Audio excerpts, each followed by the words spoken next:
मुंब्र्यातील railway अपघातानंतर मध्य रेल्वेनं काही महत्त्वाचे निर्णय घेतलेत। नवीन येणाऱ्या लोकल गाड्यांना ऑटोमॅटिक डोअर क्लोजर म्हणजेच ऑटोमॅटिक दरवाजे असतील।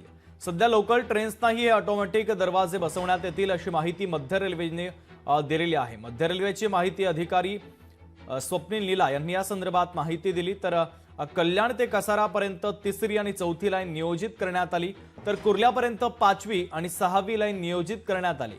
ठाणे ते सीएसएमटी 6व्या लाईनपर्यंत अपग्रेड करण्यात येईल। तर सरकारी आणि खासगी कार्यालयांनी एकच ऑफिस टाइम न ठेवता वेगवेगळे इन आउट टाइम ठेवण्यात सांगितलं जाईल अशी माहिती देखील रेल्वेने दिली आहे।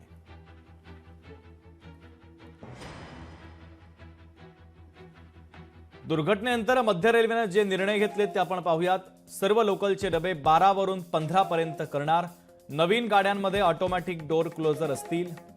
सध्या लोकल ट्रेन्सनाही ऑटोमॅटिक डोअर लावण्यासंदर्भात विचार केला जाईल। कल्याण कसारापर्यंत तिसरी आणि चौथी लाईन, तर कुर्लापर्यंत पाचवी आणि सहावी लाईन नियोजित आहे। ठाणे ते सीएसएमटी 6व्या लाईनपर्यंत अपग्रेड करणार आहे। सरकारी आणि खासगी कार्यालयांनी वेगवेगळे इन आउट टाइम ठेवावे।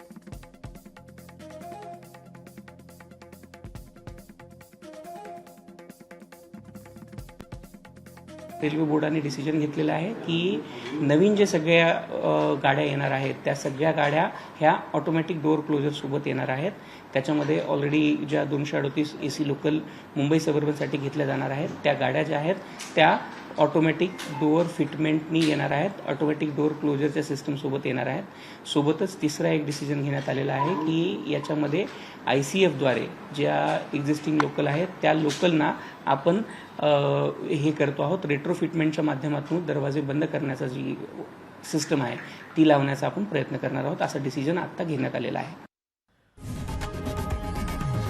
लोकशाही मराठी ऐका, पहा, जागरूक रहा।